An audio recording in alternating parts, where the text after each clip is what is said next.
Salut à tous, on est sur PNF et donc on est encore ensemble pour l'émission de T'as fait quoi en expériment avec Thomas Stevens. Salut à tous. Et Thomas Van Kutsem qui nous présentera cette émission. Donc du coup, Thomas, qu'as-tu fait en expériment ? Alors moi, dans les grandes lignes, c'est simple. Déjà, je suis parti en Asie. J'avais vraiment une énorme envie de visiter la Mongolie parce que c'est un pays qui est vraiment sous-estimé d'un point de vue touristique. Il y a tellement de choses à voir en Mongolie. Et du coup, ce que j'ai fait, c'est que je suis parti de France pour aller jusqu'en Russie. Donc je suis resté un petit peu à Moscou et en fait de Moscou, j'ai pris le transsibérien. J'ai fait les 5 jours de transsibérien et je suis arrivé en Mongolie du coup aux alentours de mi-juin. Et donc en Mongolie, je suis resté 2 mois. Donc j'ai vraiment bien fait la Mongolie. Donc vraiment, j'avais vraiment envie de rester longtemps en Mongolie. C'est pour ça que j'ai décidé de rester 2 mois en Mongolie. Et ensuite, après la Mongolie, je suis allé pour 1 mois au Népal. Parce que le Népal, c'était vraiment un pays que j'avais envie de découvrir, que ce soit pour l'état d'esprit des gens, et puis j'avais envie de me renseigner un peu sur le bouddhisme et la méditation. Du coup, c'est vraiment un pays que j'avais envie de visiter pour ça. Et ensuite, j'ai terminé par 2 semaines pour rentrer en Europe. Donc je suis passé par 1 semaine à Chypre pour retrouver une personne que j'avais rencontrée au début de mon expériment. Et enfin, 1 semaine pour rentrer jusqu'en France depuis Chypre. Donc là, on a eu les grandes lignes de ton expériment, mais qu'est-ce qui faisait la particularité de chacun de ces pays ? Déjà, la Russie, je suis pas resté assez longtemps. J'étais vraiment en transit parce que j'ai pris le transsibérien. C'était 5 jours de voyage. Donc la Russie, je suis passé par la Russie. Et la Mongolie, comme je vous ai dit, c'était un pays que j'avais vraiment envie de visiter de fond en comble. Du coup, j'ai vraiment bougé partout dans le pays. La Mongolie, c'est pas un pays dans lequel c'est facile de voyager. C'est très mal desservi les destinations touristiques. Du coup, t'es obligé de t'arranger un petit peu. Par exemple, quand t'es dans une ville au milieu de la Mongolie, t'es obligé de revenir à la capitale, puis de reprendre un autre bus qui t'amène à une autre ville. Parce que c'est pas du tout bien desservi, c'est une énorme perte de temps. Et du coup en Mongolie j'ai touché à tout, j'ai fait de la moto, j'ai fait du trekking et du camping sauvage à côté d'un lac, un lac de 120 km de long d'ailleurs, donc c'était un gros lac. J'ai fait du cheval parce qu'en Mongolie si tu fais pas de cheval, voilà, c'est la Mongolie un petit peu, pays du cheval. Et du coup voilà, donc la Mongolie c'était vraiment intense. Enfin je veux dire, j'ai vraiment été actif quasiment en permanence, sauf quelques petits problèmes que j'ai pu avoir. Et c'est en complète opposition avec le Népal, parce que le Népal c'est un pays qui est beaucoup plus tranquille. À l'origine j'avais prévu de peut-être faire un peu de trekking au Népal. Au final j'en ai pas fait. J'ai fait un jour de trekking et je me suis dit moi, le trekking au Népal je pense que c'est bon pour cette année. Donc c'était intéressant parce qu'au final le Népal, j'en ai profité pour découvrir la méditation. Donc je suis resté 15 jours dans une même ville dans laquelle j'ai fait plusieurs sessions de méditation. Donc des sessions d'1 heure, et 1 heure de méditation c'est déjà beaucoup quand on n'est pas habitué. Avec des singing bowls. Avec des petits bols qui font des petites notes magnifiques. C'est fait à partir de plus de 30 métaux différents et donc ça rentre en vibration, en résonance. Et c'est vraiment apaisant. C'est un son qui est pur et en plus, par exemple, pendant mes sessions de méditation, la personne qui nous accompagnait dans cette séance, elle avait l'habitude de nous poser un énorme bol sur le ventre qui faisait bien peut-être une dizaine de kilos et qu'on gardait sur le ventre pendant une 40aine de minutes. Et pendant la session, de temps en temps, en fait, le guide, on va appeler ça un guide, il avait l'habitude du coup de jouer même des bols qui étaient sur notre ventre et au final, du coup, ça transmettait les vibrations dans tout le corps. Et c'était juste une sensation qui est indescriptible. Et en plus après ça, vu qu'on reste pendant 40 minutes avec un énorme bol sur le ventre, à la toute fin de la séance il l'enlève et t'as l'impression d'avoir jamais aussi bien respiré de ta vie, parce que t'as plus du tout d'effort qui est appuyé sur ton ventre et du coup t'es libre de prendre la plus grande respiration que t'as envie de prendre. Donc c'était vraiment intense pour ça. Ça m'a vraiment fait énormément de bien, énormément de relaxation, tout ça. Donc la méditation c'est vraiment quelque chose qui m'a vraiment intéressé et que je compte continuer de pratiquer ici en Europe.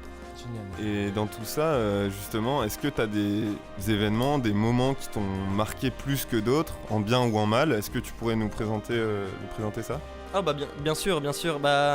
Pour revenir à la Mongolie, j'ai eu l'occasion de croiser un ICAM complètement par hasard en Mongolie, donc Ludovic, avec qui on a décidé d'aller faire 1 semaine et demie de trekking au nord de la Mongolie. Et chose qui est complètement folle, c'est que complètement par hasard, au moment où on est allé faire ce trekking, il y avait un festival qui était organisé par les locaux pour justement les peuples de chamans du nord de la Mongolie. Parce qu'au final, en Mongolie, au nord de la Mongolie, il y a énormément de chamans. C'est vraiment chamanique comme tradition. Et il y avait un festival qui était comme par hasard organisé là où on allait, qui commençait le jour où on est arrivé. Et du coup, on avait complètement, on a décidé du coup de se poser pendant 3 jours pour participer au festival. On était quasiment les seuls Européens, du coup, c'était vraiment très très immersif. Pendant cette période-là, on a eu l'occasion de rencontrer, c'était vraiment, c'est une des plus belles rencontres de mon expériment. J'ai eu l'occasion de rencontrer la plus grande chamane de la région du nord de la Mongolie. Donc tout le nord de la Mongolie, c'est des chamans. Enfin, c'est pas tous des chamans, mais il y a énormément de chamanisme.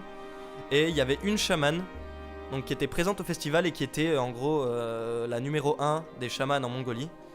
Et donc cette chamane, elle était accompagnée d'une chamane française, comme par hasard. Donc concours de circonstances énorme.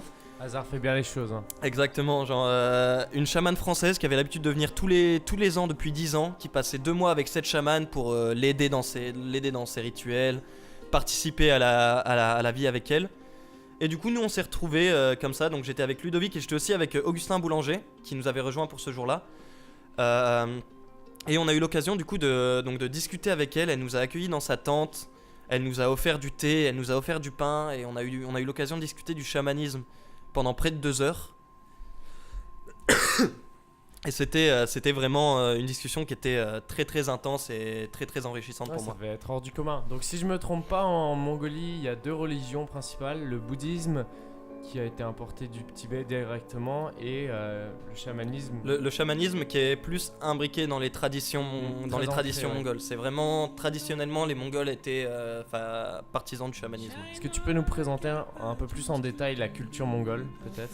La culture mongole, pour être honnête, les Mongols, c'est les personnes les plus gentilles que j'ai jamais rencontrées. C'est les personnes les plus accueillantes, même quand elles ont rien du tout. Par exemple, t'as la moitié de la population qui vit à l'extérieur de la capitale. T'as 3 millions d'habitants en Mongolie, dont 1,5 million qui vit comme des nomades dans des yourtes, qui ont l'habitude de bouger 2-3 fois par an. Ils démontent la yourte, ils vont s'installer plus loin et puis ils la remontent. Et ces gens-là, même s'ils possèdent quasiment aucune richesse, la seule richesse qu'ils ont, c'est leur troupeau d'animaux. Et ce qu'ils ont dans leur yourte, soit pas grand-chose. Et pourtant, ces gens-là, c'est les premiers, dès qu'ils te croisent au milieu des steppes, ils vont t'inviter à venir chez eux, ils vont partager le repas, ils vont partager une bouteille de vodka parce que c'est la boisson traditionnelle. Et du coup, ça nous est arrivé, par exemple, quand j'étais en moto, on a croisé une voiture de nomades parce qu'ils ont quand même des voitures. Et en fait, donc les personnes à l'intérieur de la voiture nous ont juste demandé de les suivre et ils nous ont amenés donc dans leur yourte et ils étaient en train de faire un repas de famille. Il y avait 15 personnes, un énorme buffet.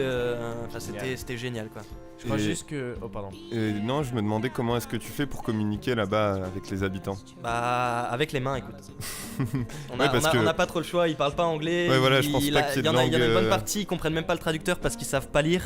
Ah oui. Donc c'est assez compliqué, mais ouais, avec les mains, et puis ils nous apprennent un petit peu. De temps en temps, ils ont des enfants qui vont à l'école et qui connaissent 2-3 mots d'anglais. Et c'est pareil au Népal ? Au Népal, non. Au Népal, tu vois que c'est un pays qui est beaucoup plus touristique. Okay. Et du coup, les gens ont la culture du tourisme, entre guillemets. Tout le monde parle anglais. Enfin, je me suis jamais retrouvé perdu au Népal à pas savoir parler aux locaux, quoi. Ok, ce qui n'était pas le cas en Mongolie. En Mongolie, tu peux te retrouver perdu et t'arrives à te faire comprendre, mais t'arrives pas à avoir une vraie discussion. Ouais, c'est ça.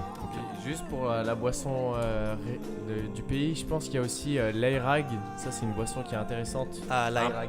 T'as goûté ? Ah, bien sûr. Tu peux nous décrire c'est quoi ? Bah, en gros, l'airag, qu'est-ce que c'est ? C'est donc du lait de jument, il me semble. Fermenté. Donc c'est alcoolisé, c'est leur bière de là-bas. Et donc voilà, justement, j'ai une petite anecdote à ce sujet-là parce que c'est quand j'étais en moto aussi, on s'est fait prendre dans un orage. Et on a croisé des nomades qui nous ont dit bah venez dans notre yourte le temps de l'orage, vous partez quand ça passe. Et au final l'orage s'est jamais arrêté. Et du coup bah ils nous ont dit bah restez là dormir, c'est pas grave, j'ai ma yourte qui est 1 kilomètre plus loin, on y va et vous dormez chez moi. Et du coup on y est allé. Et en fait donc cette personne là elle a invité 2 amis à lui et ils sont allés chercher un seau de 4 litres d'arag. Et le pire c'est qu'en Mongolie ils ont une petite tradition pour boire, c'est qu'ils ont un seul verre qu'ils remplissent Et en fait, ils font passer à toutes les personnes présentes. Et en fait, t'es obligé de finir le verre et le passer. La personne qui a le seau le remplit et il le passe à la personne suivante. Et du coup, bah, les verres d'Arak cul sec, j'en ai fait quelques-uns et c'est pas génial. C'est intéressant, ça a un goût particulier. Et du coup, pour brièvement terminer, est-ce que tu pourrais nous décrire un peu ce que ça t'a apporté cet expériment ? Bah, disons que je suis parti en expériment avec plusieurs objectifs personnels en tête. Il y avait quelques petits défauts que j'avais avec moi-même que j'avais envie de changer, on va dire. Et en fait, j'ai vraiment travaillé sur ça de par la manière dont j'ai pu me comporter en fait avec les gens que j'ai rencontrés. Ouais. J'ai été beaucoup plus ouvert vers les personnes que j'ai pu croiser. J'hésitais pas à aller discuter avec les gens dans la rue. J'étais content quand les gens venaient discuter avec moi dans la rue. Tout ça, et en fait, c'est un tout. En fait, c'est s'éloigner un petit peu du quotidien qu'on peut avoir en Europe pour un petit peu aller à la rencontre de nouvelles personnes, des nouvelles mentalités, des mentalités qu'on peut pas forcément voir en France. Et du coup, ça m'a vraiment appris qu'il y avait vraiment énormément de choses à faire dans ce monde et juste énormément de gens intéressants et qu'il fallait pas il faut juste apprendre à s'intéresser à eux, sortir de son confort aussi. Sortir de son confort pour apprendre à aller vers les autres et il n'y a pas une bonne manière de vivre, c'est ça, il y a tellement de façons différentes de vivre aux quatre coins du monde et je pense que ça a été un choc ou une découverte pour tout le monde. Mais ok, bah merci d'avoir partagé ton expérience avec nous. Bah merci à vous de m'avoir accueilli, c'était cool. Et du coup, on se retrouve rapidement pour d'autres émissions. Donc à la prochaine. Bye bye. À la prochaine, ciao, bye bye. C'était PNF. PNF. It's in the game.